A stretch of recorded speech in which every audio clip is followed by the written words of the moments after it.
Have you ever felt weary in your heart without knowing why? There are mornings when you wake up. The sunlight still gently filters through the leaves, and the wind still softly touches your skin, like nature's tender lullaby.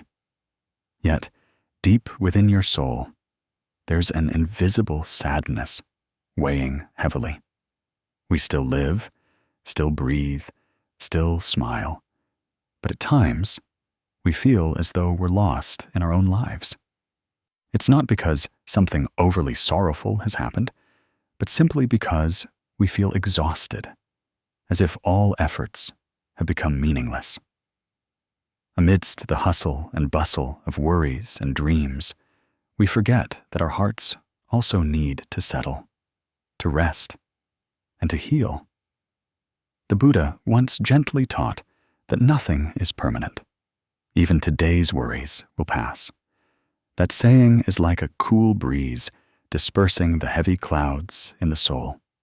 Life is an endless current of change where nothing lasts forever. Joy will pass, and sorrow will fade.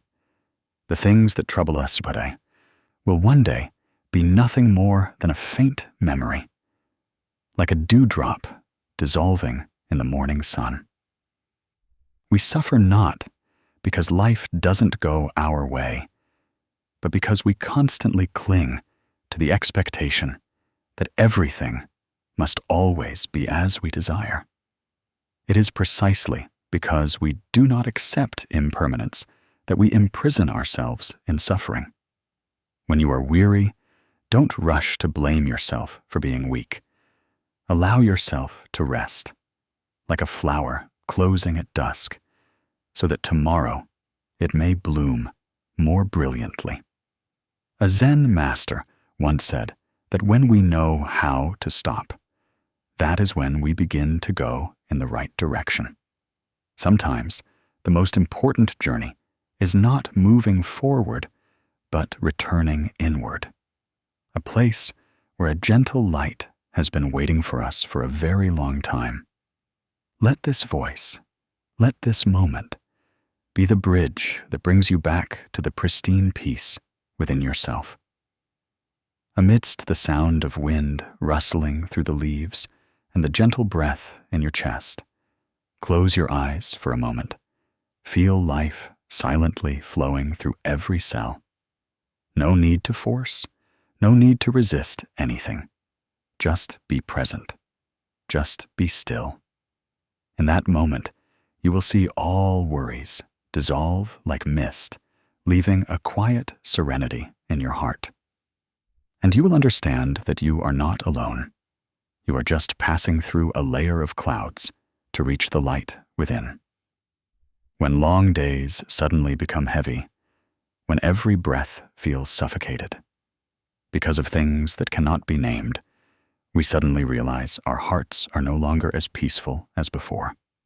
Have you also experienced afternoons, looking at the sky with tears welling up, not knowing why you're sad, only feeling your heart like a lake being stirred by a sudden wind, agitated to its very depths?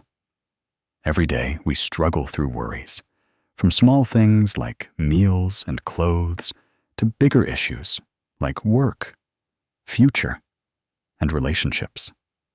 And then these worries are like stones thrown into the lake of our inner self, creating endless, continuous ripples.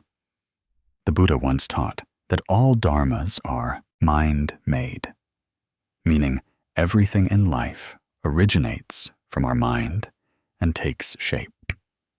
If our mind is at peace, the world will be at peace.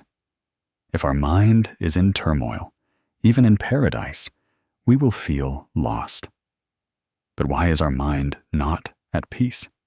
Because we want everything to go our way. Because we place expectations on others. Because we fear loss, pain, loneliness. And it is these delusions, expectations, and the desire for control that become the deep-seated root cause of the worries we endure daily. Try to recall a time you worried the most in your life. Was it when you feared something happening beyond your control? Were you hoping for a good outcome, but unsure if you would achieve it? Does worry often come not from the present, but from the future? From things that haven't happened yet? But our mind has created hundreds of scenarios, and in each scenario, we see ourselves failing, losing, being abandoned, not being good enough. So, worry doesn't come from reality, but from a consciousness dominated by delusions. The human mind is inherently like a still, clear, cool lake, reflecting the moonlight and starlight with clarity. But with just a gentle breeze, a stone falling, the lake's surface will ripple. And when there are too many breezes, too many stones, the lake becomes murky, no longer reflecting anything.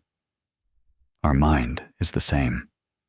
When there are too many worries, thoughts, desires, hurts, and resentments, it is no longer clear. It is agitated. And an agitated mind cannot see the truth, cannot look at life with compassionate and mindful eyes. It cannot find peace amidst life's storms. A Zen master once said, "We do not suffer because of what happens, but because our mind refuses to accept that it happened." That is indeed true. What makes us suffer is that we cannot let go, cannot relax, cannot accept. We cling to an idealized image of life, of others, of ourselves. Then, when reality doesn't meet expectations, we begin to feel uneasy, worried, and sad. But if we can observe that worry like a cloud, knowing that it comes and then goes, our heart will already be lighter. A mindful person is someone who clearly knows what their mind is thinking and feeling. That person is not swept away by the whirlwind of emotions or imagination. That person knows that worrying changes nothing and only makes one more tired. Therefore, instead of sitting there imagining dozens of terrible things, let's return to our breath. Just 1 minute of conscious breathing is 1 minute where our mind is not entangled by the invisible threads of delusion. Each time we return to the present, we break a link in the chain of anxiety. My dear friend, if your mind is like a lake on a windy day, don't try to make it calm in one night. Just sit still. Don't throw more stones. Don't blow more wind. And naturally, the lake will settle. That is the nature of the mind. The mind is not inherently agitated. We just don't know how to stop at the right time. If you only learn to observe without reacting, to let go without fear, then slowly, your heart will become clear again. Imagine an early morning when dew still clings to the leaves, when the chirping of birds is not yet drowned out by the noise of the city. You sit there alone in nature, taking a deep breath, not thinking about tomorrow, not worrying about yesterday. Just this very moment, you realize you are still alive, still have the chance to change, to love, to forgive, and to find peace again. That moment, though brief, is healing. It shows you that peace is not something distant, but rather when we are willing to sit down, reflect, and let go. The mind is the root. If the mind is at peace, everything is at peace. Don't seek peace from external sources. Don't think that when you have enough money, enough loved ones, enough fame, your heart will worry less. Because if the mind is still greedy, even with the whole world, the heart will remain empty. Turn inward. Start with small things. A smile to yourself. A gentle word to a loved one. 1 minute of meditation each evening. Practice befriending stillness, because only in stillness can we hear the deep call from within our own soul. And if you find it too difficult not knowing where to start, remember the Buddha's teaching. Just as a lion does not fear sounds, a practitioner does not fear their mind becoming agitated. They simply need to be mindful and return inward. The mind can be agitated. It can be uneasy. But if you maintain mindfulness, it's like someone standing on the bank watching the water flow. You are not swept away, but simply observe quietly. That very observation, that non-reaction, will be the key to opening the door to peace. Now, you can close your eyes for a moment. Imagine your mind as a deep blue lake. On its surface, a lotus petal has just opened. At the bottom of the lake, light shines through the water, illuminating every white pebble. You are there. You are no longer running from worry. You are breathing with heaven and earth. You are returning to yourself. And from this moment, you know that you can be at peace for no reason at all. Just because you are living, just because you know you are living, just because you are awake amidst life's dream. When dark clouds gather, the sky never complains. When the rain passes, the sun rises again. The sky has never been changed by a cloud, and our mind is the same. But how many in life can live like the sky? With each worry that rushes over us, we tremble and scramble to find a way to control it. A sad thought creeps in, and we imagine ourselves being submerged in darkness. And so, a worry that was merely a cloud suddenly transforms into an overwhelming, heavy sky, covering all inner light. There was a middle-aged man who often suffered from insomnia. He went to see a Zen master and complained that worries could not leave his mind. Work, family, health, money, all piled up like a mountain about to collapse. The Zen master smiled, handed him a glass of clear water, and said, "Stir this water." When he stirred, the water became murky. The Zen master continued, "Now, don't do anything. Just wait." After a while, the sediment settled, and the water became crystal clear again.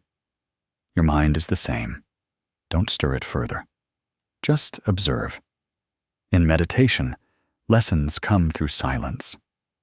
The Buddha once told his disciples about a circle drawn on the ground. He pointed to it and said, "Look at this, as if looking at your mind." Whenever a thought of sadness, worry, or anger arises, do not resist it. Observe it like this circle. See it clearly, but do not cling to it. Worry is not our true nature. It is merely a visitor. But we often invite it to stay, roll out the red carpet, make up the bed, and then let it occupy the entire house of our soul. That is the biggest mistake we make when we haven't learned to see worry as a cloud, unstable, not truly existent, and certain to pass. A young woman once shared that every time she heard negative news, she felt as if she was falling into a deep, inescapable hole. Endless sleepless nights, a racing heart, a bewildered mind. She tried everything: reading self-help books, taking sedatives, exercising. But it was only when she sat still, during her first meditation session, listening to her breath, listening to her own worry, that she felt something miraculous. It turned out that the worry wasn't as big as she thought. It was just a child crying out inside, waiting to be hugged, to be heard. That is the key point that the Buddha's teachings always emphasize. Don't try to drive away worry, nor identify yourself with it. Acknowledge it, name it, then release it gently, like a passing breeze. In the Anguttara Nikaya, the Buddha once taught that just as clouds gather and then disperse, so too does sorrow arise and cease. The wise do not pursue it, nor drive it away. They simply observe and let go. This is not an evasion, but a way of living mindfully. When we begin to learn not to resist worry, we realize it no longer has the power it once did. There are days when our mind is a vast schema, and anxiety is merely a faint cloud drifting by. There are times we take a step back, not letting the winds of emotion sweep us away, but simply standing still like a calm lake. It is then that our mind revives. No need to chase away worry, no need to try to make it positive. Just see it clearly, accept it, and gently release it. If you are carrying a worry about an uncertain future, a sick loved one, or simply a silent loneliness, please sit down for a moment. Close your eyes, inhale deeply, exhale slowly, and visualize your mind as the sky. And that worry is just a cloud. It comes and it will go. It does not define you. It is not you. Don't let it become your sky. The sky within you is much vaster.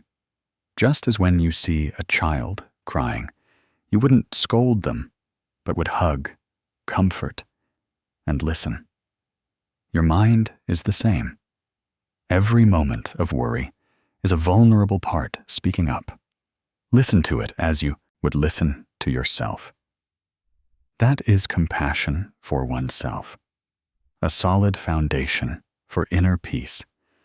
And when you begin to gently release worry, you will see something miraculous happen. You don't need anything external to be at peace. You don't need anyone to change. You don't need this world to be perfect. Because you have learned to sit still amidst the storm and your mind. At that moment, it radiates a gentle light, like the moon emerging from behind the clouds, like a lotus blooming in the mud, not perfect, yet complete and serene. From that place, you will know how to live each day without fear. Each morning, you wake up. You will no longer worry about how today will be. You just need to be present because you understand that all things will pass. Like rain, like autumn, like words, like a river.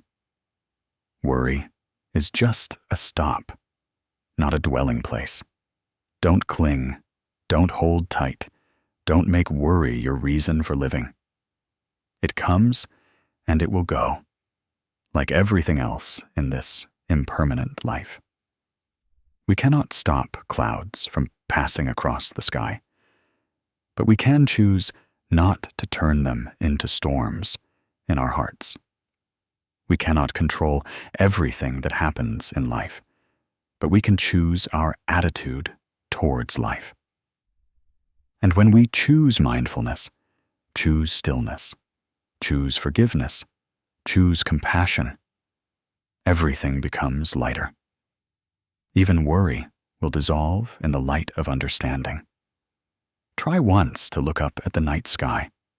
Amidst the vast stillness, you will feel small, yet at the same time feel immensely protected. Similarly, when you return to yourself, looking directly at worry without fear, you will discover something. You have never been consumed by worry. You just forgot that you are the sky, not the cloud.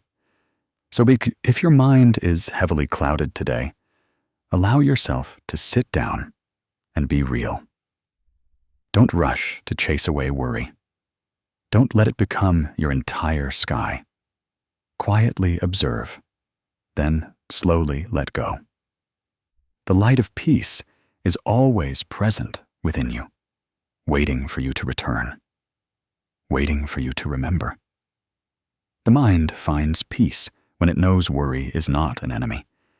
It is merely a piece of a puzzle, a visitor, a cloud. And then all will dissolve in the wind. One afternoon, it rained lightly, like a whisper from heaven and earth. Through the thin mist drifting past the window, I saw the image of a woman, sitting quietly on a wooden chair, hands clasped together, eyes gazing into the distance. Her gaze was not only tinged with sadness, but also held something more expansive than mere sorrow. A nameless worry, silently seeping in, as if it had been there for a very long time. I used to be that woman. Perhaps you have been too. When facing continuous worries about work, about loved ones, about the future, about uncertainties, we gradually lose faith in life. Even if those around us reassure us that it will be all right, we still feel our hearts like a disturbed lake, never settling. But then one day, I coincidentally read a teaching so gentle yet profound. Nothing is permanent, just like morning dew. It vanishes with a touch. From that moment, I began a journey to find the root of peace. And I realized the key lay in a very familiar word in Buddhism: impermanence. Impermanence is not an abstract concept or a profound philosophy that we only hear when chanting sutras or reciting Buddha's name. Impermanence is present in every breath, in every falling leaf, in every hurried step in the city. Impermanence is the truth that nothing lasts forever. There is no eternal happiness, but also no suffering that lasts forever. Do you remember the last time you truly laughed? And do you remember what you were worrying about that day? It might have been a very big deal back then, but what about now? It has passed. The things that made us lose sleep, burst into tears, sit in silence for hours. Do they still hold the same weight in our hearts as they did then? Because everything has changed. And it is precisely because of this change that life is worth living. The Buddha once taught that all conditioned phenomena are impermanent. When one perceives this with wisdom, one becomes disenchanted with suffering. That is the path to purity. When we know that everything is changing every second, and worry is like a cloud drifting across the sky, we no longer cling too tightly to anything. A friend of mine once worried when she lost her job. She cried a lot, fearing she wouldn't be able to survive in this city. But after just a few months, she found a new job that was better and aligned with her passion. When she recounted it, she smiled and said, "If it weren't for losing that job, I'd probably still be stuck in fear, not daring to step out and live authentically. Like a rain shower, while it's falling, it seems like it will never end. But then the sky clears. Just like foggy mornings, the sun will rise and dissipate the lingering mist. Impermanence is like that. Every moment is a transformation. And when we accept this, we begin to know how to live peacefully. A Zen master once said, "If you hold a handful of sand in your hand and clench it tightly, the sand will gradually slip away. But if you open your hand, the sand will remain there, quietly at peace." Worry is the same. The more we try to control it, the more uneasy it makes us. But when we know how to relax, observe, without resisting, without running away, it will gradually dissipate like mist in the morning sun. I'm not saying you'll stop worrying tomorrow, but if today you can pause for a few minutes, place your hand on your chest, close your eyes, and breathe deeply, you will see that things are not as frightening as you think. You will feel something miraculous, that you yourself are living, breathing, and in this very moment, you are safe. Impermanence is not a loss, but a transformation. Just as a seed must break its shell to become a tree, a drop of water must evaporate to become rain. Pain must be felt to then dissolve. Nothing lasts forever, but nothing is in vain either. Every worry is a teacher that teaches us lessons about letting go, about patience, about self-reliance. In the Anguttara Nikaya, the Buddha once recounted, whether kings or commoners, whether grass or mountains, all are subject to impermanence. It is precisely because nothing is permanent that we need to love completely in every second of life. And it is also because nothing lasts forever that today's worries, if observed with mindfulness, will eventually give way to a new peace. Once, I sat in a small forest near a pagoda, listening to the wind blow through the tree canopy, leaves gently touching the ground without a sound. At that moment, I suddenly understood that nature teaches us a lot about letting go. The tree doesn't cling to a yellowed leaf, and the leaf doesn't fear leaving the branch, because they both know it's part of the journey. Our worries are the same. Don't hold on to it forever. Let it go when it's time, and trust that behind what we perceive as loss lies the growth of the soul. You might be going through a very difficult phase. Perhaps you've lost a loved one, or you're worried about illness, money, or things no one understands. But please remember one thing. Nothing lasts forever. No sorrow is eternal. No rain lasts forever. And no night remains dark. Start with a very small thing. Walk slower. Drink water as if it's a precious gift. Listen to the birds sing as if it's the first time you've ever heard that sound. That is mindfulness. When we live fully in the present, not pulled back by the past, not dragged away by the future.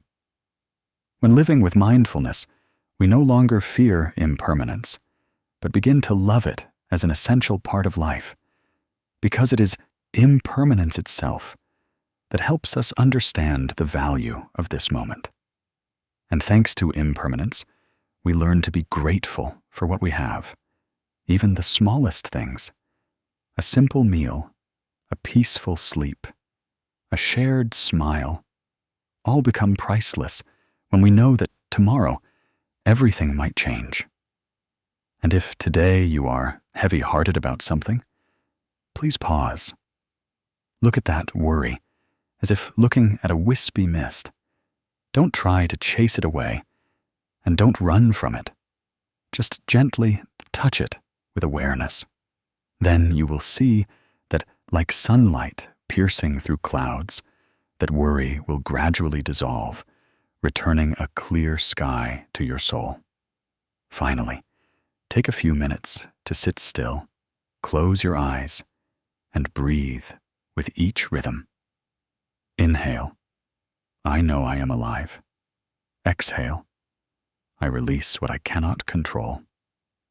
Just like that, worry will drift away like leaves on water, like dew dissolving in the sun, like clouds flying towards the distant horizon. One early morning, I was meditating in the small garden behind my house. A gentle breeze rustled through my hair, and the clear singing of birds resonated in the quiet space. But inside, it felt like thousands of needles pricking me, worries about work, family, health, things I couldn't control. I realized that if I didn't stop, if I didn't look directly at that worry, I would be led astray by it, like a blind person in a desert. So I chose to sit still. I inhaled and whispered to myself, I know I am worried. I exhaled and whispered, I am not my worry. That seemingly simple statement was like a key opening the door to peace. In the Buddhist tradition, awakening begins with recognition. You don't need to fight with worry, nor do you need to suppress it. What you need is to sit still and breathe with it, to see that worry is just a mental state, like clouds passing across the sky. Clouds do not harm the sky, and worry does not make you weak or wrong. You just need to see it and smile at it. A friend once told me that she often woke up in the middle of the night due to anxieties about the future. She feared that everything would collapse, feared that she wasn't good enough, wasn't capable enough. But after repeatedly tormenting herself, she turned to meditation practice and began to learn how to recognize. She no longer asked why she was worried. Instead, she sat down and breathed deeply. Each time worry appeared, she quietly said, I see my worry, but I am not it. And strangely, with just a few breaths like that, her heart calmed. Sleepless nights gradually became fewer. She didn't stop worrying, but she was no longer its prisoner. Worry cannot be eliminated by reason, nor can it be chased away by empty advice. It needs to be embraced with understanding. The Buddha never told us to kill negative emotions. He taught us to look deeply into them, understand their roots, and transform them. When we can sit peacefully with a worry, as if sitting with an old friend we haven't seen in a long time, we will see that worry is only a temporary manifestation of the mind, not our true nature. Try practicing this on a quiet afternoon.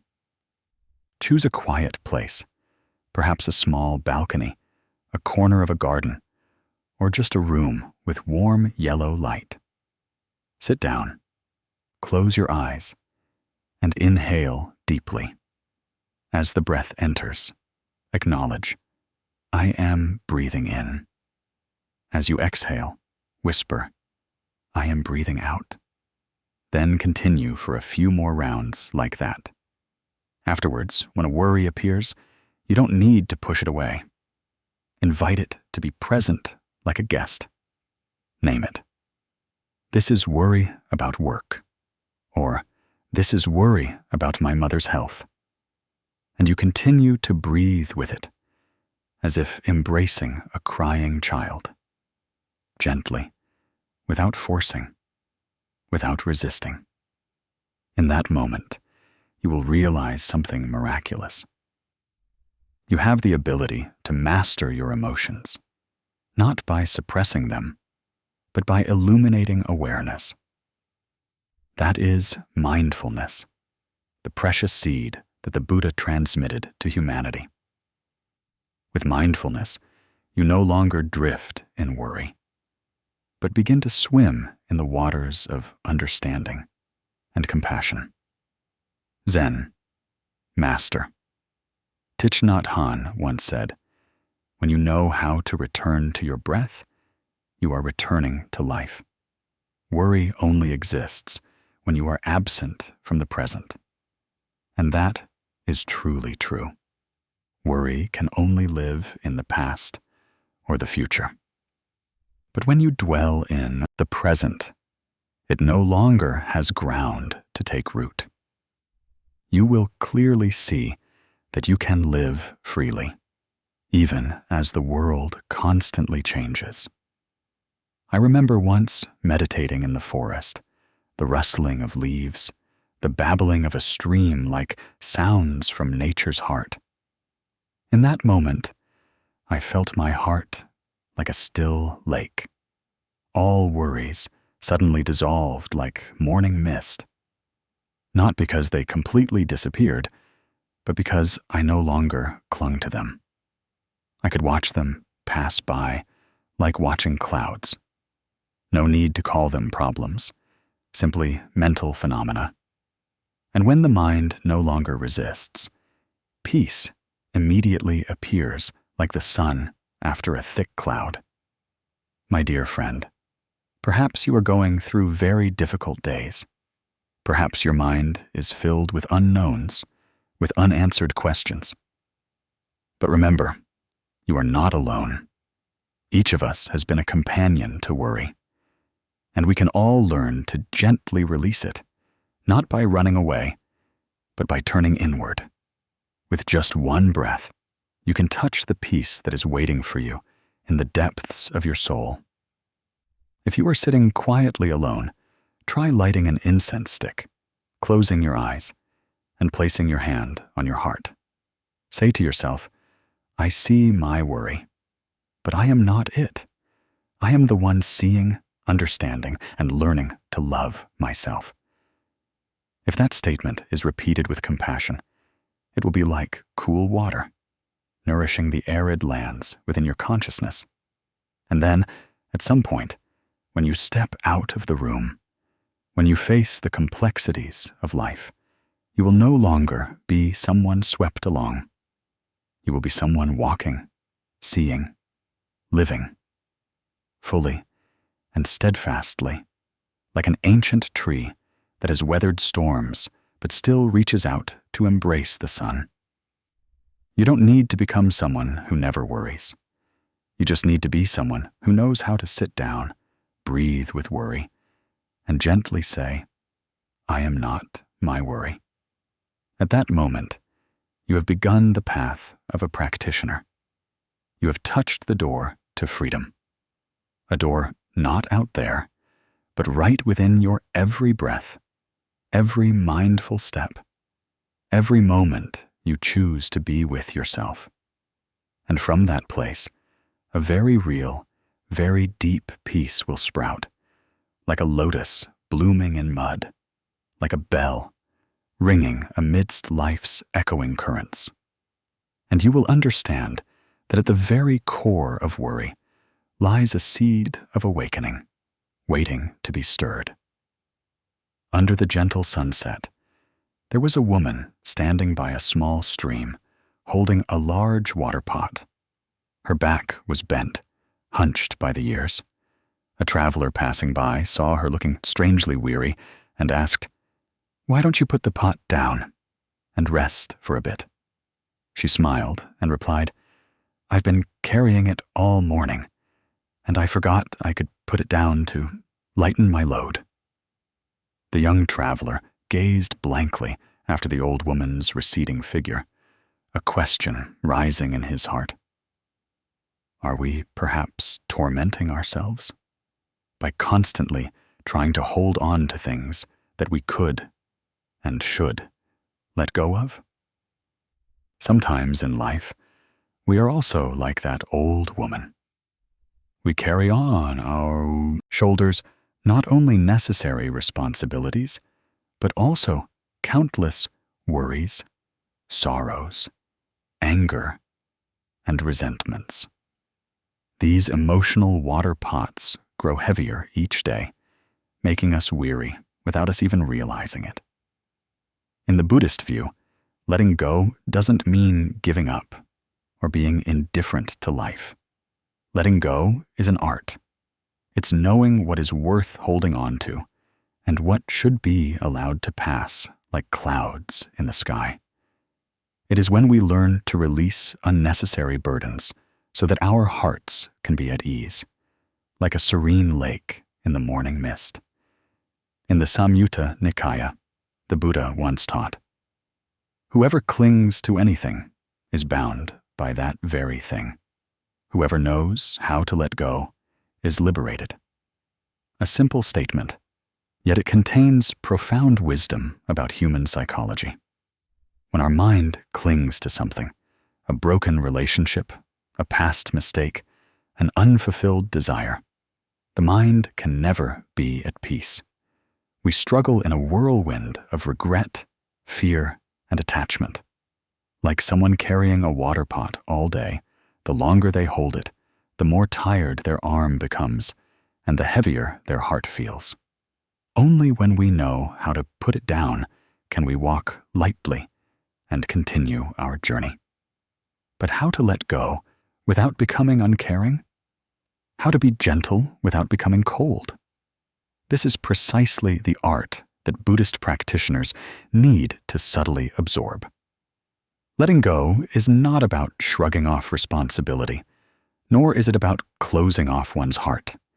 It is about opening one's heart to accept everything as it is. No forcing, no clinging. We can love, but not be dependent. We can care, but not possess. Letting go is when there is still compassion in the heart, but no longer demanding a response. Still living wholeheartedly, but not letting suffering bind one's mind. A story tells of an old Zen master and his student crossing a stream. Suddenly, a young woman slipped and couldn't cross. The Zen master, without a word, carried her across the stream and continued his journey. The student remained silent, but his mind was agitated. It wasn't until evening that he couldn't help but ask, "Master, you are a monk. Why did you carry that woman?" The Zen master replied gently, "I put her down this morning, but you have been carrying her with you all day." That answer silenced the student and also makes us reflect on ourselves.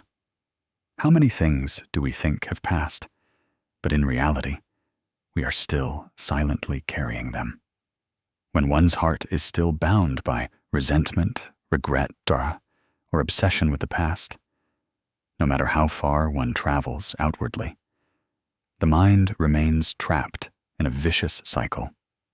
Letting go is not erasing, but learning to accept and to resolve is to look at a painful memory with compassionate eyes, no longer blaming or self-tormenting. It is knowing that no matter what has happened, the present is the only place we can start anew.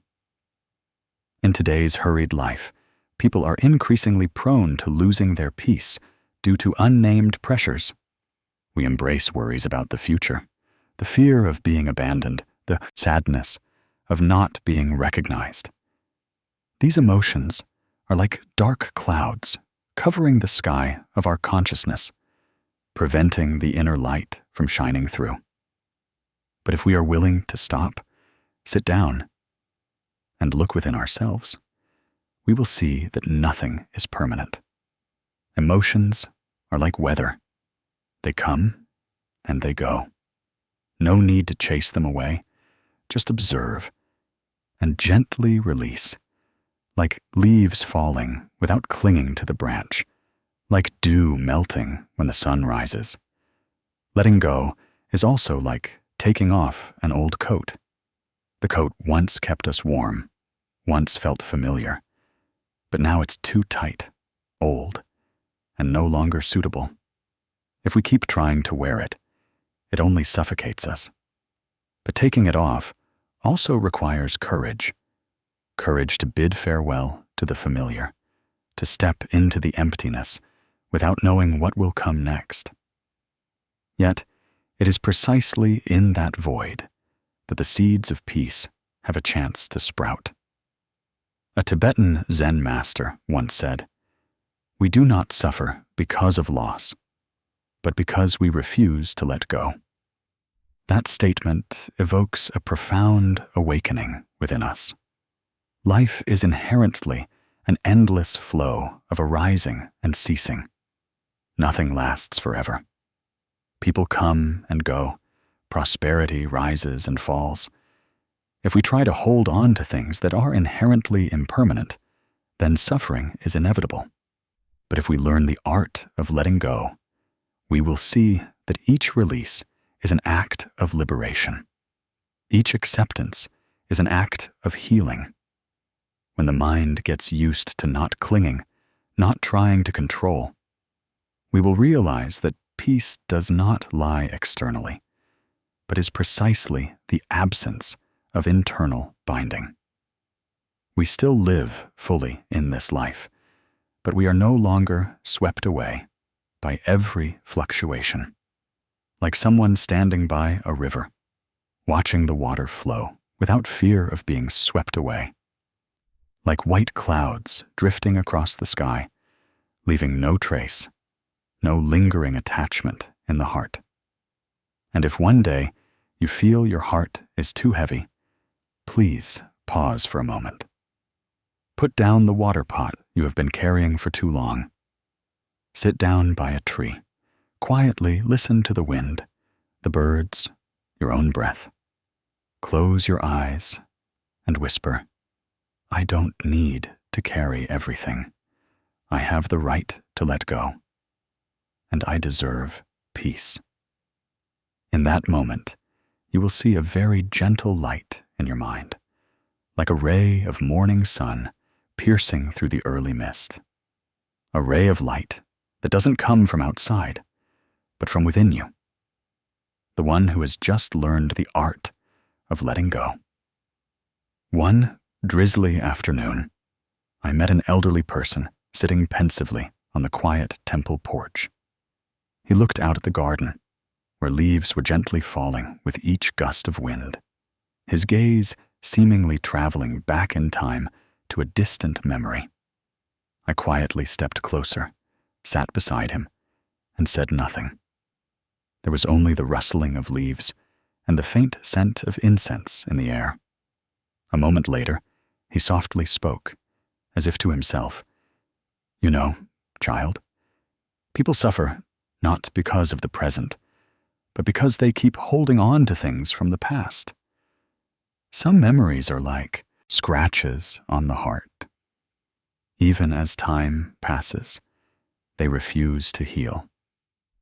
But what's the point of holding on to something that, by its very nature, cannot return?" Music.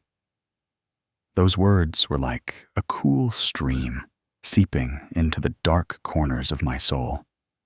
Yes, perhaps we've become accustomed to clinging to the past, forgetting that life is always an endless flow. So many worries we carry in our hearts are not actually due to a heavy present, but because the past has not yet been let go of. Many people live endlessly in what has passed. A careless word someone left behind, a wrong decision in the past, an old love affair that hasn't ended, a past failure still lingering in memory. We keep carrying all of these on our weary shoulders, as if fearing that if we let go, we would lose a part of ourselves. But in reality, there are memories that need neither to be kept nor forgotten. Just release them from your mind, like a leaf gently falling. The Buddha once taught, "What has passed, let it pass," like a fallen leaf that does not return to the branch. A seemingly simple statement, yet it is a profound art of living. When a leaf falls from its branch, it doesn't regret. It doesn't look back. It simply lets go according to circumstances. We humans are different. We constantly remember, constantly regret, even torment ourselves with things that cannot be changed. I once met a woman in her 40s who carried the burden of youthful guilt. She recounted that at 22, in a moment of recklessness, she spoke words that hurt her ailing elderly mother. Her mother passed away that very night, and she didn't get to say a single word of apology. From then on, for 20 years, she lived in torment, not daring to laugh loudly, not daring to live authentically. because in her heart, she always carried the image of her mother and those words from that day. It wasn't until she met an old monk during a retreat season and heard a Dharma talk on impermanence and letting go that she dared to write a letter to her mother. In it, she poured out all her pain, regrets, and even the words she never got to say. After reading the letter, she burned it under a Bodhi tree. The flames rose, carrying away each line of text, each tear. Strangely, from that day on, her face became brighter, her smile more natural. She said, "I haven't forgotten my mother, but I no longer bind myself in guilt. I let go to love my mother in the right way." That story made me think a lot. Perhaps we also need to write a letter to ourselves, not to forget, but to let go. In the letter, we can name the things that hurt us: a person, an event, some past experience. Then we can confide as if to an old friend we've reconnected with. No need for clever words or perfect phrasing, just honesty. It's not a letter to be sent, but to be looked at and then put down. A simple exercise, yet it can open another door in our soul. Because in this impermanent world, what makes us suffer is not that the past happened, but that we refuse to accept that it has passed. We resist the flow of time, holding on to rotten things, and thereby harm ourselves. There are people who once lived a beautiful but unfulfilled love. When they broke up, they carried not only sweet memories, but also resentment, anger, and regret. Years passed. The other person found new happiness, but they still lived as if yesterday had never ended. Each time they heard an old song or passed a familiar road, their heart ached, and tears welled up again. Is it that they can't forget? No, they remember too well. But the more they remember, the more they hurt, because that memory hasn't been resolved through letting go. The Buddha did not teach us to forget everything, but to know how to live with what has passed with a heart of compassion and wisdom. When we look back at a mistake, instead of tormenting ourselves, let's learn to be grateful, because that very wound taught us to grow.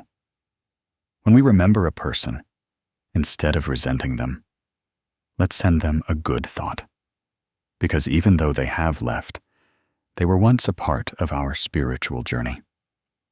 Memories are a part of being human, but they are not everything.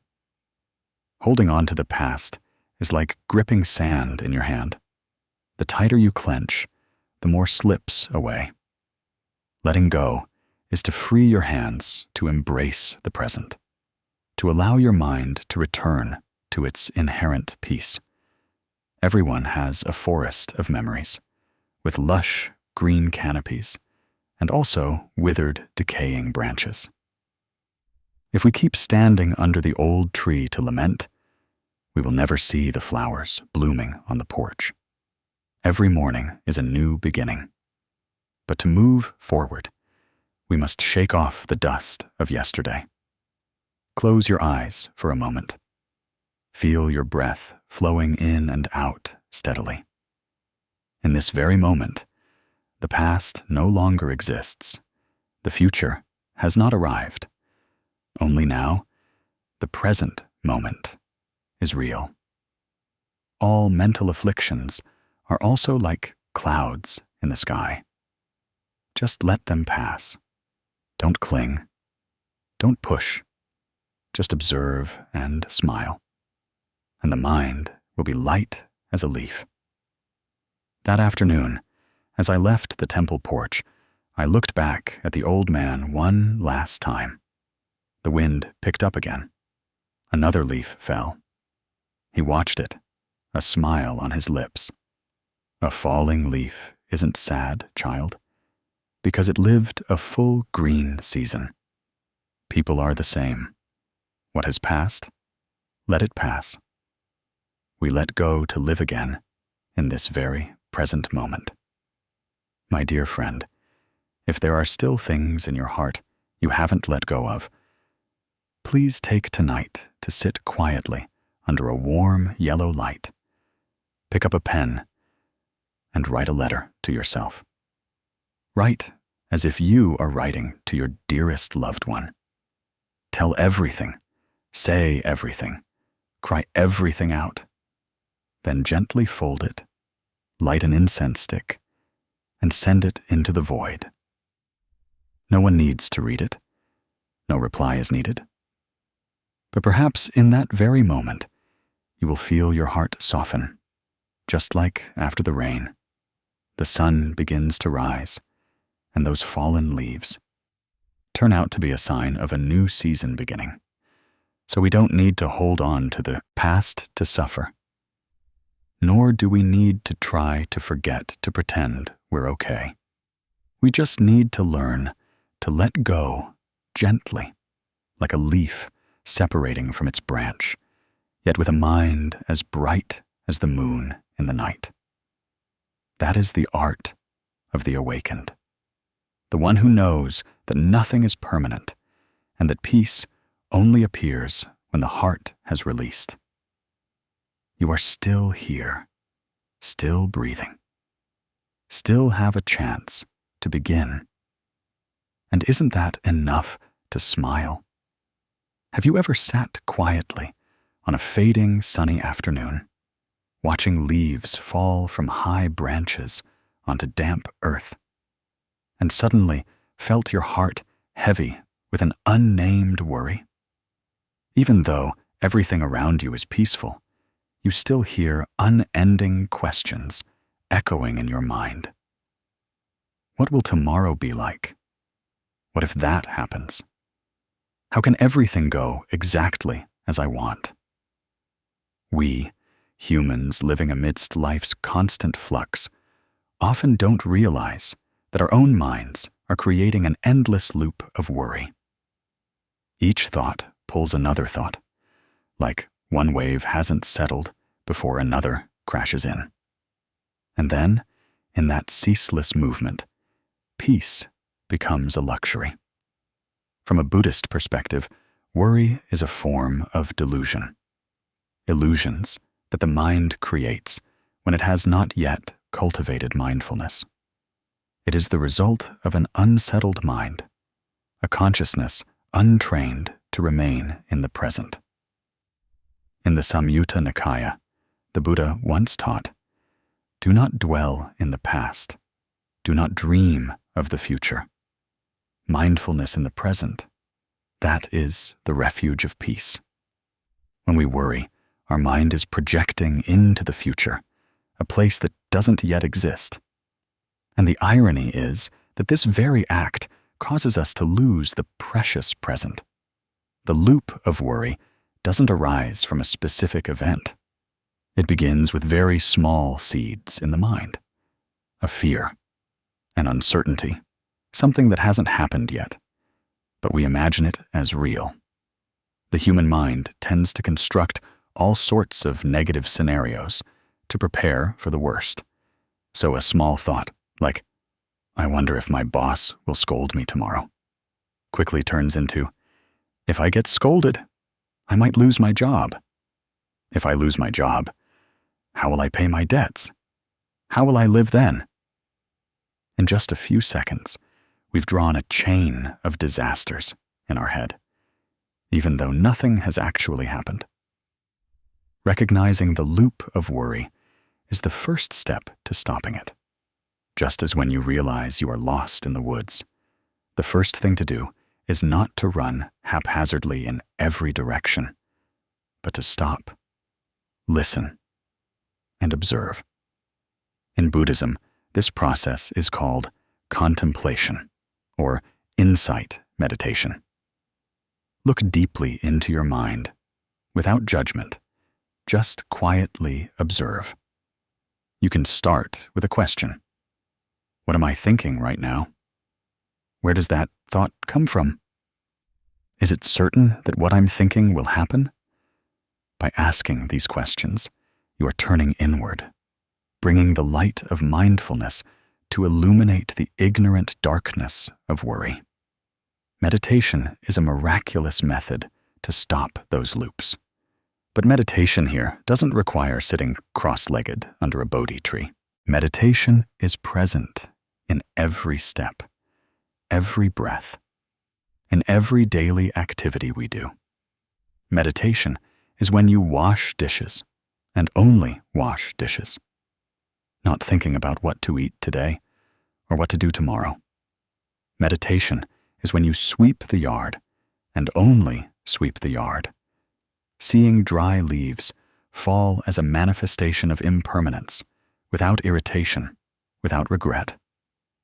One morning, just as the sun began to peek through after a heavy night of rain, a woman sat sweeping the yard in front of her porch.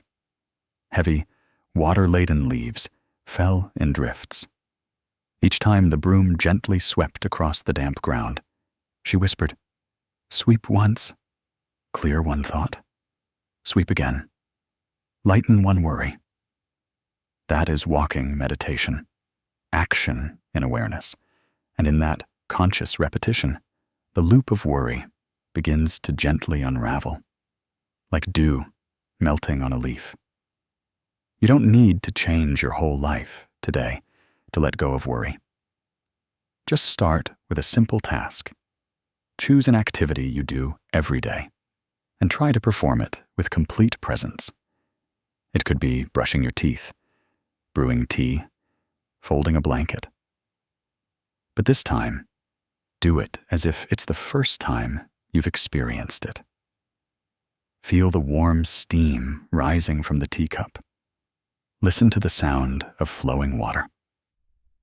Pay attention to each hand movement. Just like that, you are planting a seed of mindfulness in your mind.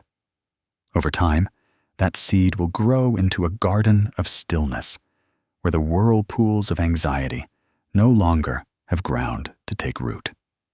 A Zen master once said, "Worry is like sitting on a rocking chair.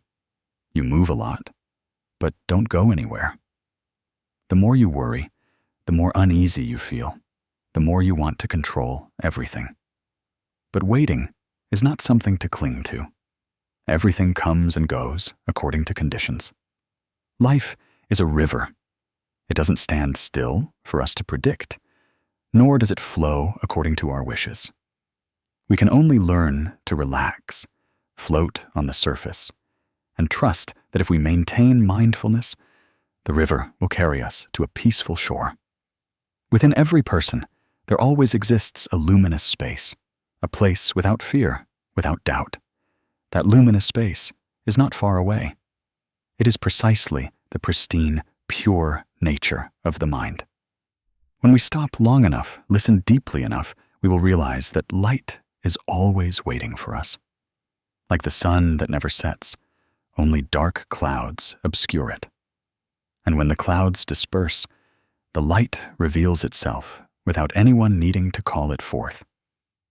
So, my dear, if today you are feeling weary from incessant worries, please remind yourself that nothing lasts forever. This loop will eventually stop.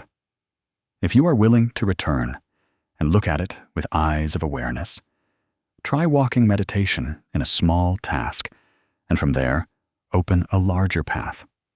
A path that doesn't lead you anywhere else, but leads you back to yourself.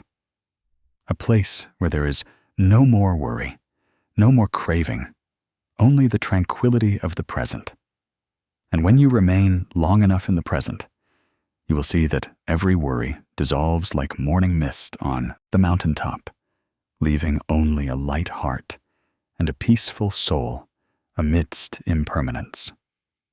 In a Dharma talk, the Buddha once gently exhorted, "Face suffering like a kind mother embracing her hurt child. No avoidance, no fleeing, no resistance. Simply embrace it. That statement carries no rational or coercive implication, but rather a profound insight into the nature of consciousness. Worry itself is not an enemy. They are merely natural waves of the mind reacting when stirred by impermanence. What causes us pain lies not in the nature of worry itself, but in how we confront it. Imagine when night falls, you sit alone in a small room, the soft, dim light of a yellow lamp casting shadows on the empty wall, silence enveloping everything. In that moment, if worry rushes in, instead of turning on the TV to forget, or hastily opening your phone to chat, try closing your eyes, placing your hand on your chest, and whispering, "I am here. I am listening to you. I will not abandon you." That is a whisper, not for anyone else, but for the sobbing child within your own heart. A whisper filled with compassion. Compassion is not only for others, but also a gift we need to bestow upon ourselves. Because no one in this life can embrace your worries with the understanding heart that is your own. Our mind is like a garden. When there's a storm, don't try to build a fence against it, nor uproot all the plants for fear of damage. Just sit there and tend to the soil of your mind with presence. Breath is the cool water that nourishes arid land, the gentle hand that soothes every spasm in the chest. A Zen master taught that when the mind is uneasy, just return to the breath and quietly tell yourself. Inhale, I see I am worried. Exhale, I embrace that worry with compassion. At that moment, breath is no longer an unconscious rhythm of life, but becomes a thread connecting us to the deepest part of ourselves. Each time we inhale and exhale like that, we are teaching the child within that it is not alone. Perhaps throughout your life's journey, you've had unfinished dreams, broken relationships, unfulfilled plans that made you feel uneasy. Worry often appears in subtle forms, such as feeling not good enough, fear of abandonment, fear of failure, fear of loss. These fears, if not recognized, they will embed themselves deep in your subconscious, causing you to lose the inherent peace of your soul. But if you know how to take a step back, observe, and listen to fear, as if listening to a gentle, sad song amidst a pine forest, you will feel your heart soften. Not because the worry disappears, but because you have stopped resisting it. That requires practice. It doesn't happen in one day, but every day, every breath is an opportunity to begin. You can meditate every morning, or simply for a few minutes in the middle of a busy day, place your hand on your left chest and smile at yourself. In that silence, let this sentence echo in your mind. I am the peaceful haven that the child within me seeks. No need for elaborateness, no need for grand rituals. Healing begins with presence, with an invisible yet genuine embrace from the heart that you offer yourself. Many people think that letting go means being strong, means resolutely forgetting. But the Buddha did not teach us to ignore suffering. He taught us to understand it, because only when we understand can we be compassionate. And compassion is the root of all letting go. Letting go is not out of fear, but because we have clearly seen the nature of impermanence have felt compassion for ourselves, and no longer need to control. Look at that child with the eyes of the Buddha, eyes full of mindfulness and unconditional love.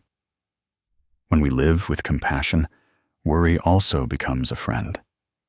It comes and goes, like a gentle breeze through an autumn forest, leaving golden leaves to fall softly without disturbing the ground. Are you hearing the cry within your heart? If so, don't panic. Become the kind mother that child needs.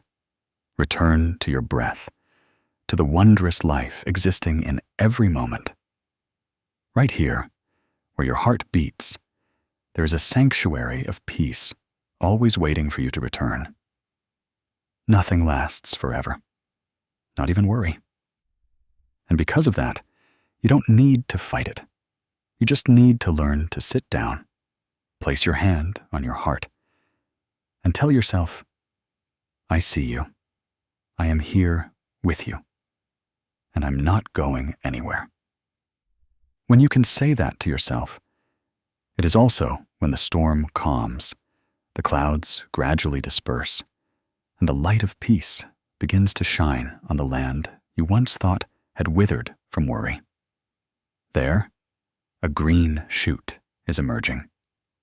That is you, an awakened, compassionate, and steadfast version. We have probably all been that man, although not everyone sets foot in the forest. Amidst the busy pace of life, we are easily swept into endless whirlpools of worry and thought. Sometimes, even while eating, our mind is somewhere else. Eating without knowing we are eating. Walking without knowing we are walking. Speaking without knowing what we just said. Modern life is like a strong current, pulling us away from the present, the only place where we truly live. The Buddha once taught that the mind cannot be both worried and mindful at the same time. That means when we are mindful, when we are truly present with reality, worry no longer has a place. It's like a lamp in the dark night. When light is present, darkness naturally dissipates. The problem isn't fighting worry, but learning to stop, return to the breath, and recognize each moment of our own life. That is the spirit of mindfulness. Mindfulness is not something profound, nor is it only for those in temples or monks. It is present in the smallest things of life. When we wash our face, brush our teeth, sweep the house, wash dishes. If we are truly present with each of those actions, that is mindfulness. When walking, knowing we are walking. When breathing in, knowing we are breathing in. When listening to the person opposite us without judgment, just quietly receiving with an open heart. That is also mindfulness. A Zen master once said, mindfulness is the art of living deeply with every moment of the present. Instead of living halfway between reality and projections about the future, instead of letting our mind be pulled back to the past with regret and resentment, we can choose to return to now, a place where everything is truly abundant. Once I visited a small pagoda nestled on a high hill. While conversing with the abbot, I coincidentally saw a child, about 6 years old, meticulously wiping each dry leaf that fell in front of the temple yard. Her small hands moved slowly, her eyes tracing each vein of the leaf. I asked the master, "Why don't you let the child play, instead of having her do work like an adult?" The master smiled kindly. "She is learning how to live with leaves, my child. Every dry leaf is also a lesson. If one knows how to look deeply, even a single leaf can help the mind find stillness." I was silent. a gentle emotion welling up in my heart. That was not just the act of wiping leaves, but the act of living deeply with the present. A child can be mindful. An old person can too. Mindfulness does not discriminate by age, class, or past. It only requires you to stop and truly live fully in this moment. But perhaps what makes many people hesitant about mindfulness is that our minds are too accustomed to agitation. When we sit still, we immediately feel empty, and worries rush in like wind. But in reality, worry doesn't appear because we are sitting still. Rather, when we stop, the things that have always been hidden deep within us have a chance to surface. That is an opportunity to clearly see ourselves, something most of us still avoid. Practicing mindfulness is learning to look directly at worry without judgment or expulsion. Like a friend sitting beside us, simply observing the breath, sensations in the body, and the stream of thoughts passing through the mind like clouds drifting across the sky. No planning, no hating, no fleeing. That is the gaze of wisdom, not forced control. When you practice that, you will realize that worry is not as persistent as you think. It comes and it goes. It is not you. You are not worry. You are the one observing the worry. That very distinction will bring you a sense of lightness, as if you are stepping back and observing life with the eyes of understanding. One morning, I entered a small meditation hall in the temple with a group of lay practitioners. Each person sat still on a meditation cushion, back straight, eyes half closed. In the quiet space, only the gentle, steady sound of breathing resonated. An old monk slowly walked through the meditation hall, a bell in his hand, chiming softly, one note at a time. With each chime, the meditators silently returned to their breath. I suddenly understood why the ancients called the sound of the bell the sound of mindfulness. It's not just a sound, but a gentle reminder. Where are you? What is your mind busy with? And are you truly living in this moment? The sound of the bell in the forest that night was perhaps also an awakening call for the young man. Not a bell calling anyone by name, but calling back to the light within each person's mind. If that light is maintained through every small action, like chewing food slowly, washing hands mindfully, or simply walking leisurely, it will gradually dissolve worry naturally, like water flowing and clouds drifting. Because worry is not outside our mind, but is precisely the manifestation of an unsettled mind. When the mind is calm enough, worry no longer has a place to reside. Just as a gust of wind cannot sweep away a mountain, worry cannot disturb a soul that has found peace in mindfulness. Someone asked me, how can one maintain mindfulness amidst a busy work life? I don't have an absolute formula. But I believe that if each day you take a few minutes to breathe slower, to drink a cup of tea without holding your phone, to walk in silence and feel each step, then these small things will be the flame that keeps your heart warm. Gradually, like a seed being watered, you will find yourself living more deeply, more quietly, and more peacefully. Finally, I want to offer you, the listener, a small image, like a meditation gift. Imagine a candle burning brightly in a dark cave. You are in that cave, lonely, worried, and cold.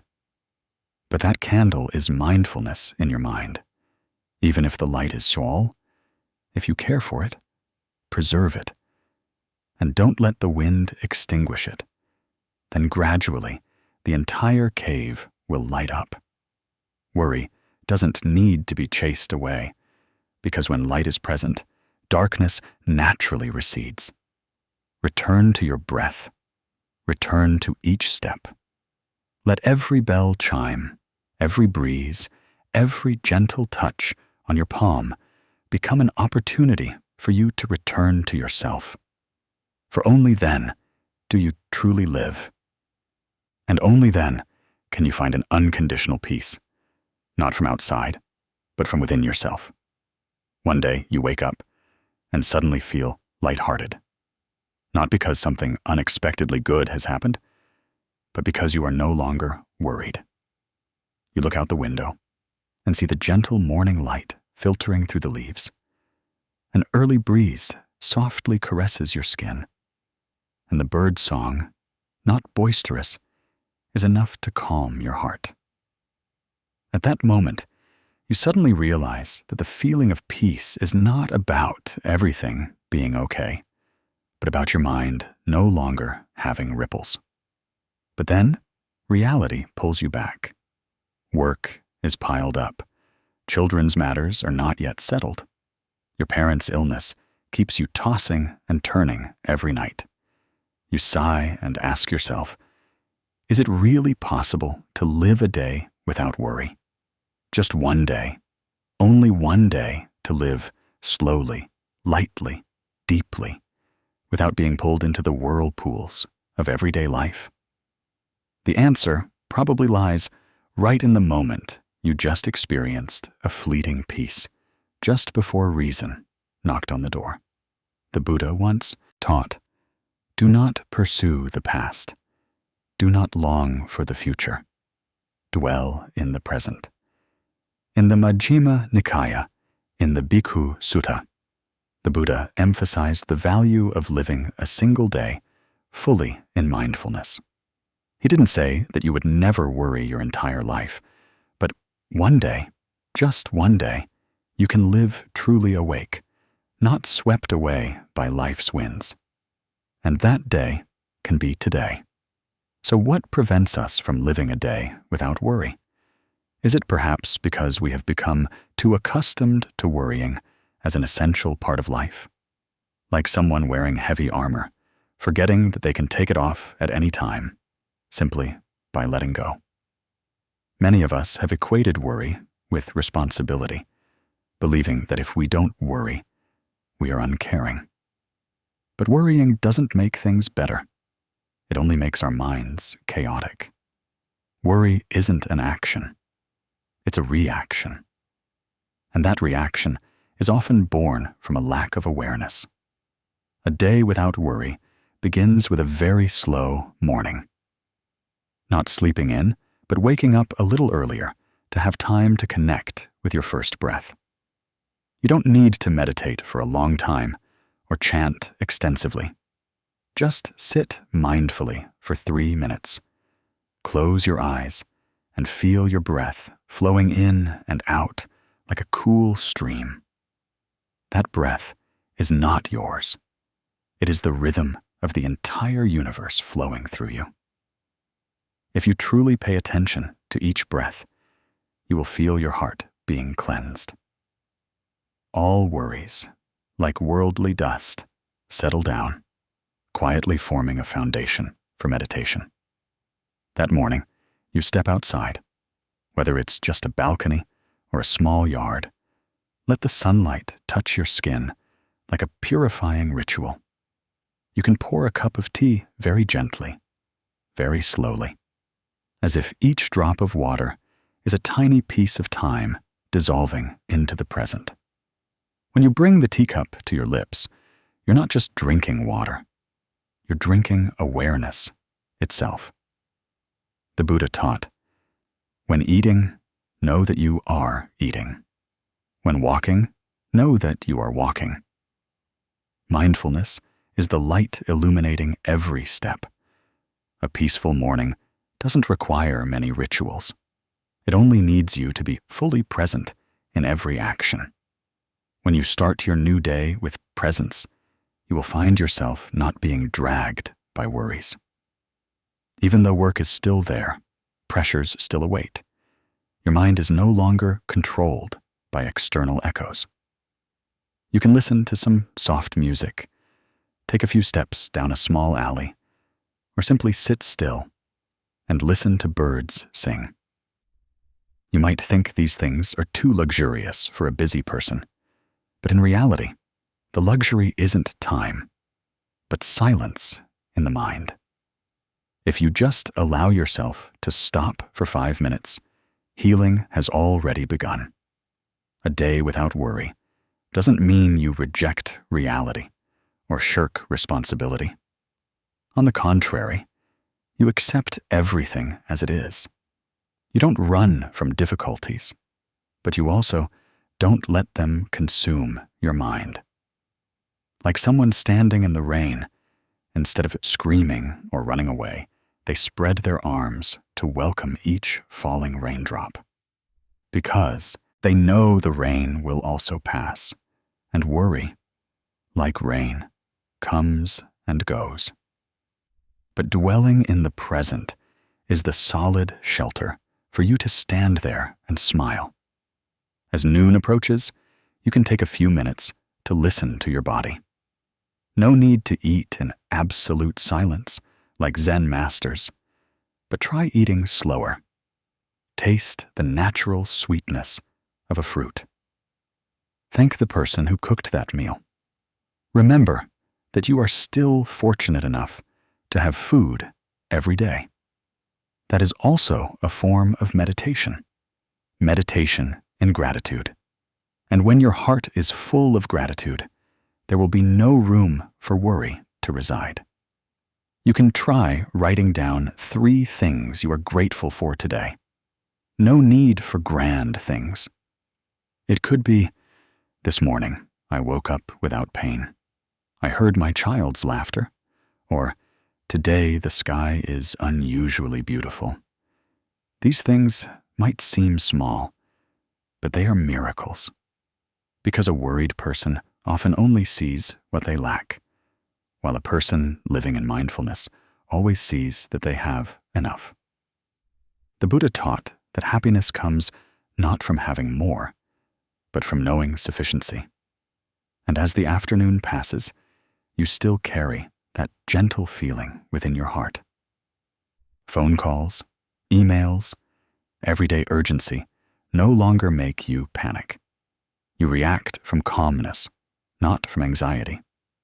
You begin to clearly see the difference. When you worry, you lose energy. Your mind becomes chaotic. All actions become hasty. But when you dwell in the present, you handle everything with clarity and full compassion. You don't snap when others make mistakes. You don't scold yourself for shortcomings. You just breathe deeply, accept, and continue. As dusk settles, you take a few slow steps in the day's last light, under a tree or by the porch. You close your eyes and ask yourself, have I worried today? The answer might be yes, but you will also see that you have returned to your breath, to small moments filled with life. And that is enough. Because you are practicing not to become a perfect person, but to become a gentle person with yourself. As evening comes, you turn off your phone a little earlier. No need to get caught up in the world of news or social media. You can read a short scripture or simply meditate for 3 minutes before sleep. In the quiet darkness, you whisper to yourself, I have lived a peaceful day. Even if not perfect, you have walked a path in awareness. And tomorrow, you can continue again. A day without worry. In truth, it's not too difficult. We have simply forgotten how to live slowly, live deeply, live genuinely. But in this breath, you can always begin again. Every breath is a door opening to the light within you. Even if there's a storm outside, within you can still be a tranquil meditation garden. Nurture that garden with love, with mindfulness, with gratitude. Because only when you return to the present will you truly see that nothing lasts forever, not even worry. The truth is, no one can be strong their entire life, and certainly no one forces us to be perfect in all circumstances. The pressures we create for ourselves often arise from comparison, expectation, from the feeling that we are not good enough. But have you ever tried asking, good enough by whose standards? And why do we let those standards control our emotions? We are not born to become someone else's ideal. Rather, we just need to live fully in our human form, breathing, feeling, walking on this earth. The beauty of a lotus flower is that it lives fully in its role as a lotus, not imitating an orchid or a chrysanthemum. The beauty of a sunset is that it doesn't try to hold on to the midday light. Living authentically is a journey back to sincerity. It means each morning you wake up. You no longer have to ask, who must I become today to be loved? But rather, today, what truth in my heart will I choose to live by? That is also how we begin to heal worry. Because anxiety often arises when we fear being judged, fear not achieving desired outcomes, fear losing a good image in the eyes of others. But when we accept living authentically, not pretending to be strong, not hiding our wounds, then worry gradually dissolves like morning mist before the sun.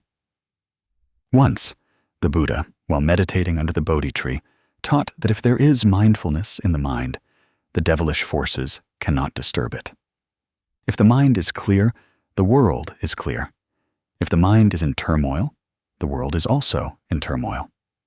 Worry doesn't lie in external circumstances, but in an inner self that lacks sufficient mindfulness, lacks clarity about who one is and what one needs.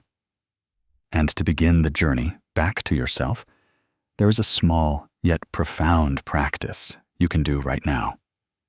That is 1 minute of sitting still, not thinking anything, no goal needed, just sitting still. Close your eyes if you wish, or gaze into some tranquil space. No need to chase away thoughts, nor to try and control your breath. Simply sit like a tree rooted in the earth, like clouds lazily drifting across the endless sky. When you practice this, you will realize that a very quiet strength is sprouting within you. That is acceptance, self-love, and the letting go of all expectations, worries, and roles. At that moment, you don't need to prove anything, don't need to be okay, and don't need to try harder than you can, because you know you are complete in this very moment. Zen, Master. Thich Nhat Hanh once said, "We don't need to become anyone else, because we are already beautiful in our true nature. We just need to return, breathe deeply, and smile at ourselves." Perhaps this is what we have forgotten over the years, a smile for ourselves. If each day you dedicate just 1 minute to sitting still, doing nothing, you will gradually see your life revived, not by loud laughter or grand achievements, but by a simple peace, simple from within. When you live authentically, you no longer need to force yourself to be okay. Everything will naturally settle when you stop clinging and start letting go. The sky outside may be stormy. It may be scorching hot. But if you have a peaceful sky within you, nothing can shake you. And that sky isn't far away. It lies right within your breath, in the present moment, in the gentle gaze you offer yourself. So if today you are weary, please don't rush to pretend you're okay. If you find yourself lost, don't blame yourself. Just return. If you find your heart empty, allow those moments of stillness to be present. Then you will realize that peace is not a destination, but the way you treat yourself in every moment. All your worries and anxieties will gradually be soothed, not because circumstances have changed, but because you have changed how you perceive yourself. You begin to live with love, with mindfulness, with the understanding that you don't need to strain yourself to be recognized, to be loved. You just need to be yourself, authentic and simple, like a dewdrop clinging to a leaf, like moonlight silently shining on a lake, not loud, but complete. And now you can try again. 1 minute of sitting still, no goal, no expectation, no burden, just breathing, living, being present, like the cool breeze of early morning, like the distant temple bell chiming in the golden afternoon. That is you, a complete you, a you returning. Have you ever sat in an empty room late at night and felt your heart strangely empty? Not because of a lack of light, nor a lack of sound, but because of the absence of someone to understand, an arm to lean on, a heart to listen without judgment. There are times when you express your sadness, but receive indifferent words in return. There are days when you just want someone to sit beside you without saying anything. Just their presence is enough to lighten your heart a little. But then no one comes. A friend once wrote, "I'm so tired, but I don't know who to tell. I just want someone to sit quietly there so I know I'm not alone." In this life, sometimes the greatest loneliness isn't when you're alone, but when amidst many loved ones, you still feel like you come from a different world. No one truly understands what you are hiding in your heart. But you know, that moment, the moment you feel no one understands you, is precisely when you most need to start learning to understand yourself. The Buddha once taught that one who knows how to return and take refuge in oneself is a person of mindfulness and wisdom. When the outside world turns its back, don't forget that you still have a place to return to. That is, yourself. There's a gentle story I want to tell you. In a deep green forest, a small butterfly had just emerged from its cocoon. It took its first weak and faltering flights.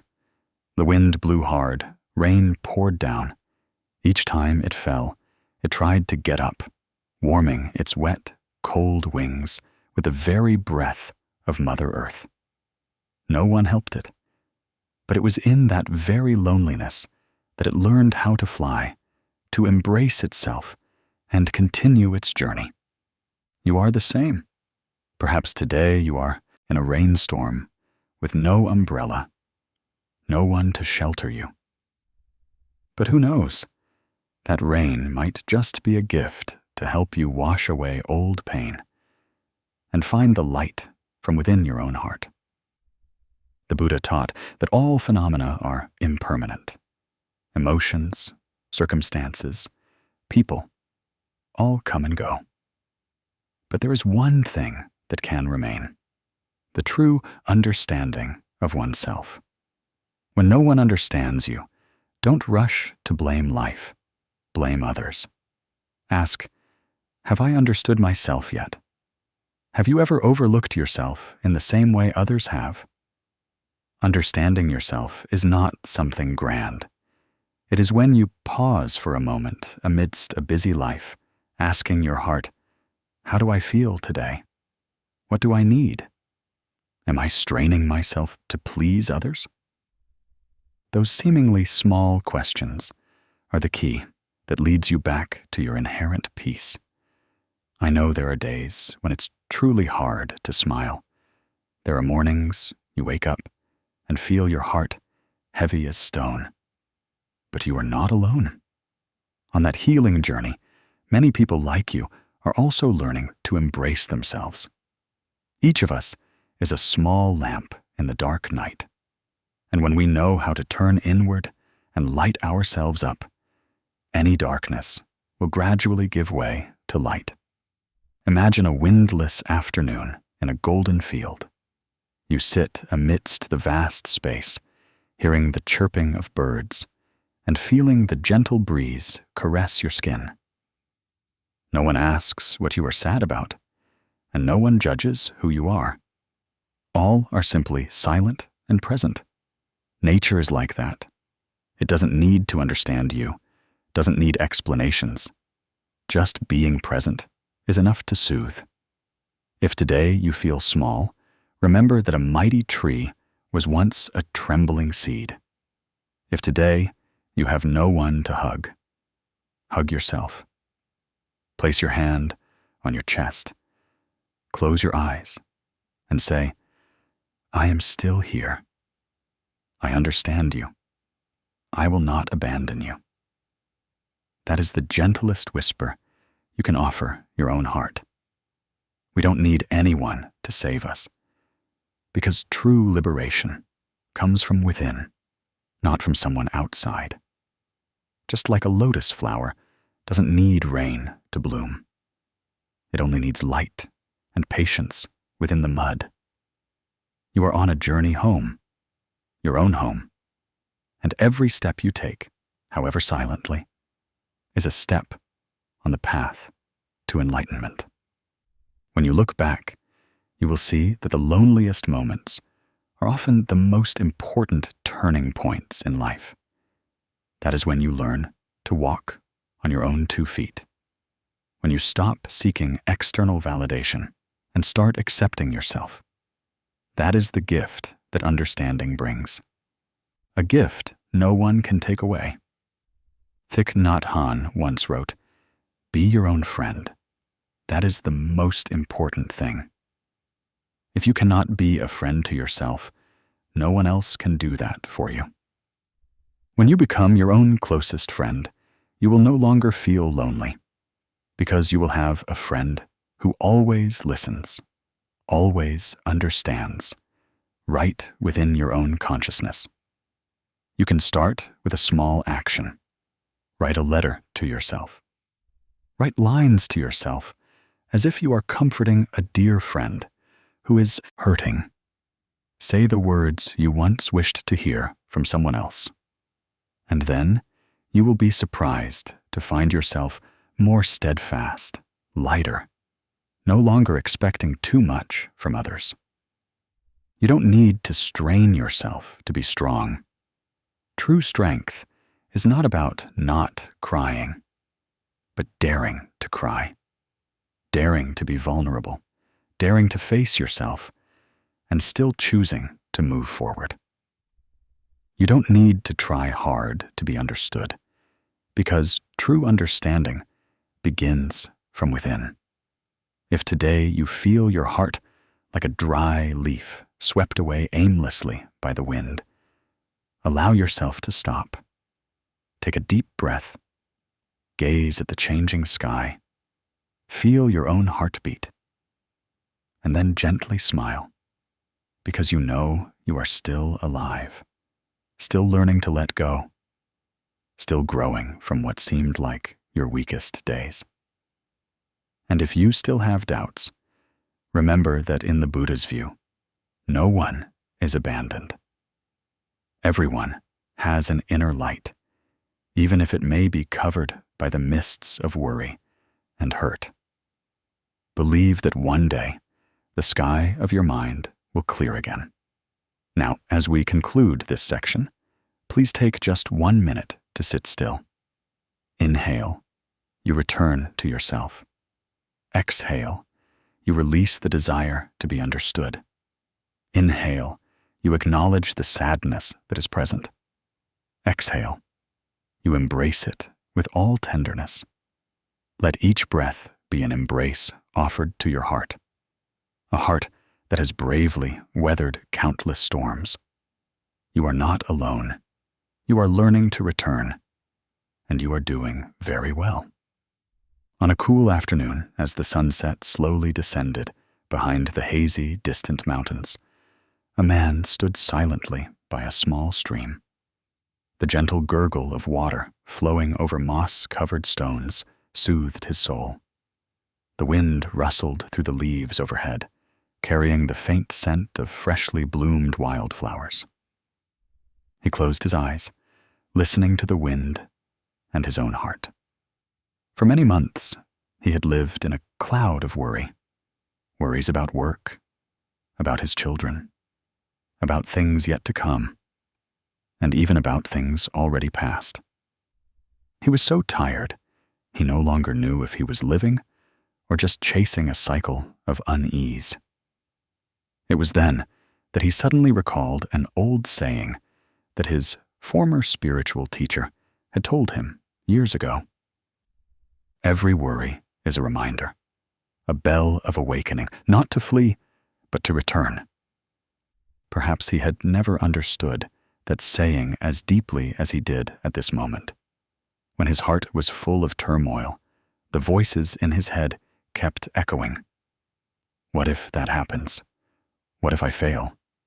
If no one understands me, what should I do?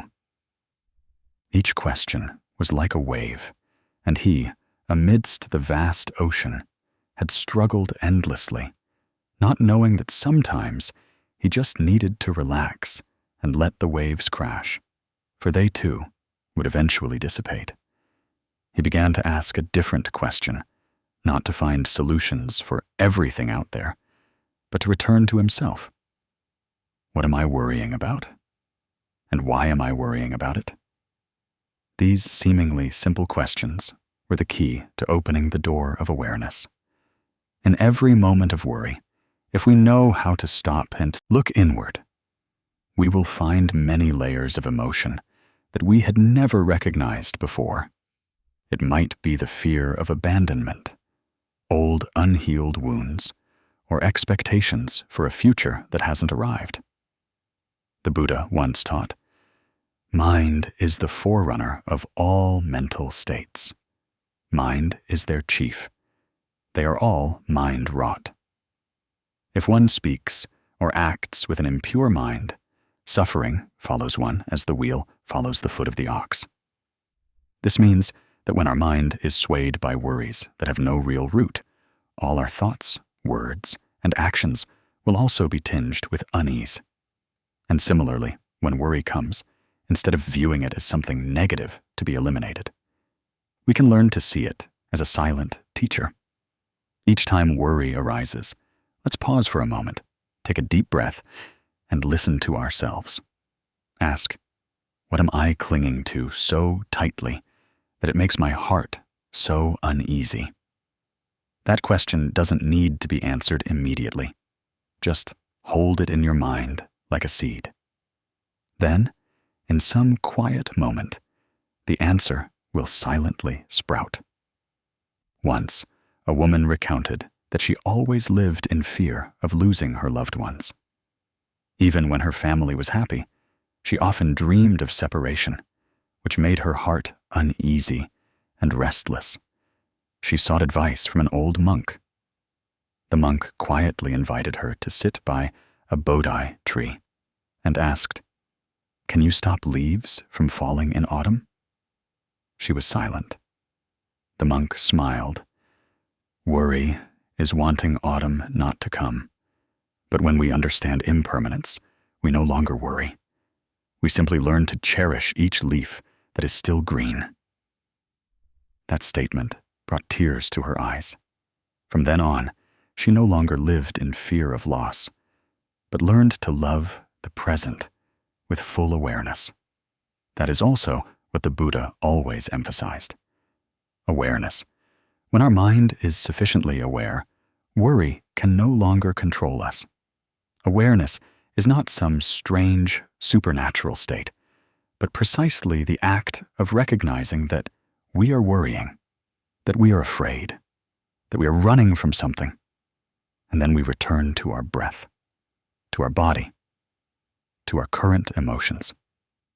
It is that very recognition that truly is the illuminating lamp in the darkness of ignorance.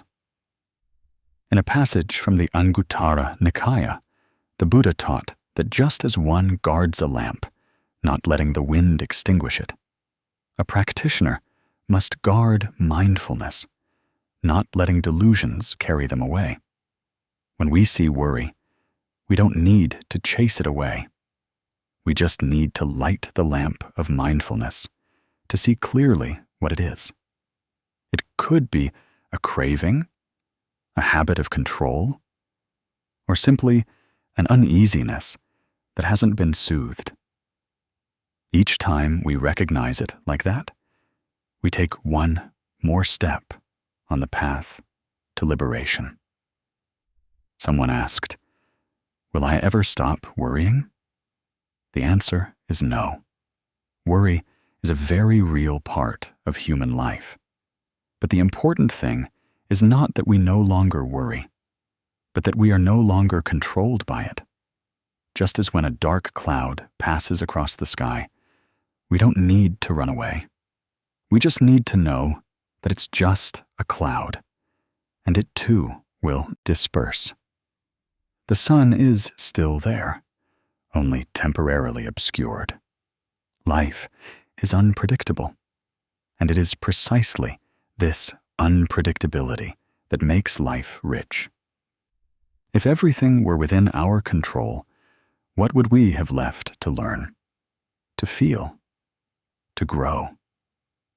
Worries, when viewed with the eye of awareness, become a mirror reflecting the hidden corners of our soul. We will recognize unnamed fears, unhealed wounds, deep-seated desires that need to be understood. Therefore, if today you are worried, breathe slower. Imagine you are sitting under a large tree, listening to birds sing, hearing the wind rustle through the leaves, and placing your hand on your chest. Gently ask, "What am I worrying about? And where does it originate in my mind?" No need to force an answer. Just listen. Just breathe. Because healing doesn't come from a perfect answer, but from the ability to sit peacefully with yourself, even when your heart is full of storms. You are not alone on this journey. Everyone in life has at some point been enveloped by worry. But it was precisely those worries that led them to turn inward and find the light they never thought they possessed. That is the path the Buddha taught, not to eradicate all emotions, but to see them clearly, understand them deeply, and transcend oneself from within that understanding. One day, you will realize that worries are no longer as frightening as they once were. You will smile when it comes, as if meeting an old friend, and you will whisper thanks for reminding you to return. Now close your eyes for a moment, inhale deeply, and exhale gently. Feel every cell in your body relaxing. Let all external sounds pass like a gentle breeze. Place your entire attention on the present moment. You are here, breathing, living. And that is the most precious thing. Worry is the rain, but also the drop of water that helps the seed of awareness grow. Don't reject what is happening in your heart.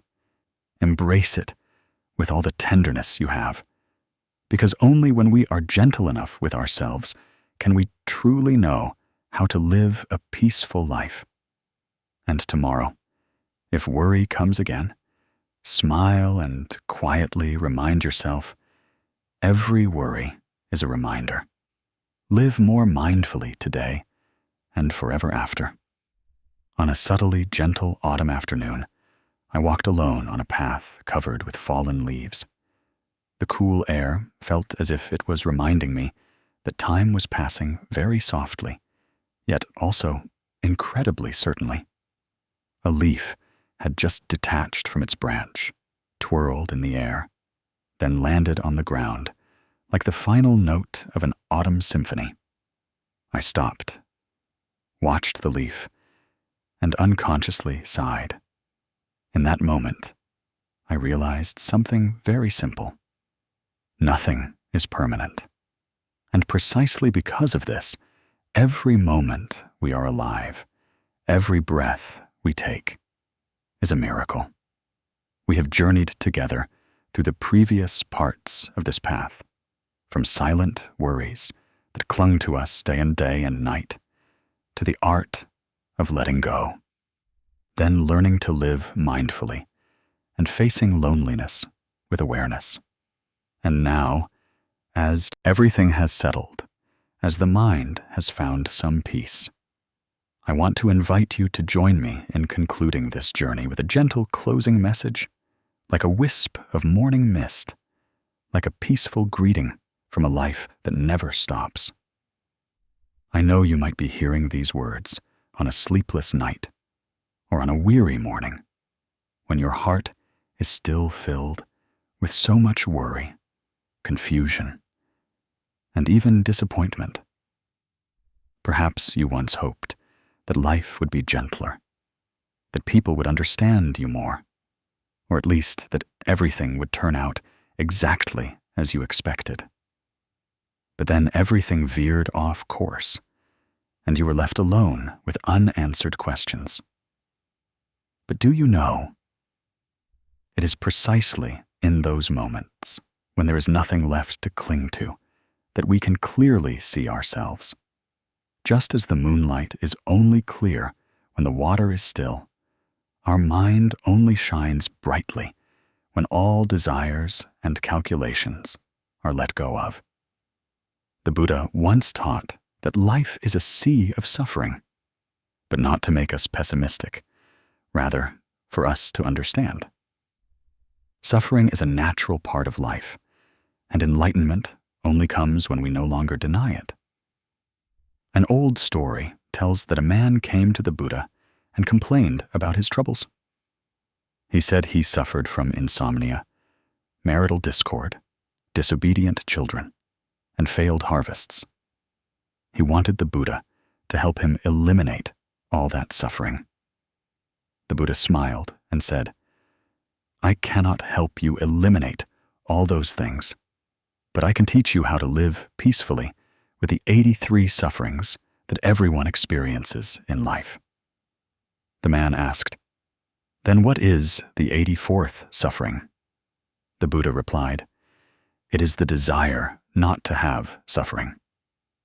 From then on, he understood that suffering is not an enemy, but a silent teacher, always reminding us to return to our inner self. We don't need to strain ourselves to be strong, don't need to try every way to chase away sadness or suppress fear. We just need to be brave enough to look directly at those emotions, embrace them like a mother embracing her crying child, and then, like an autumn leaf falling back to Mother Earth, all feelings will find their peaceful resting place. I know it's not easy.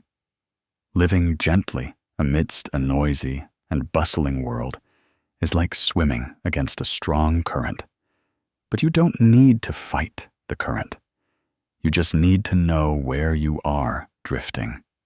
Every step you take, every breath you inhale, is life smiling.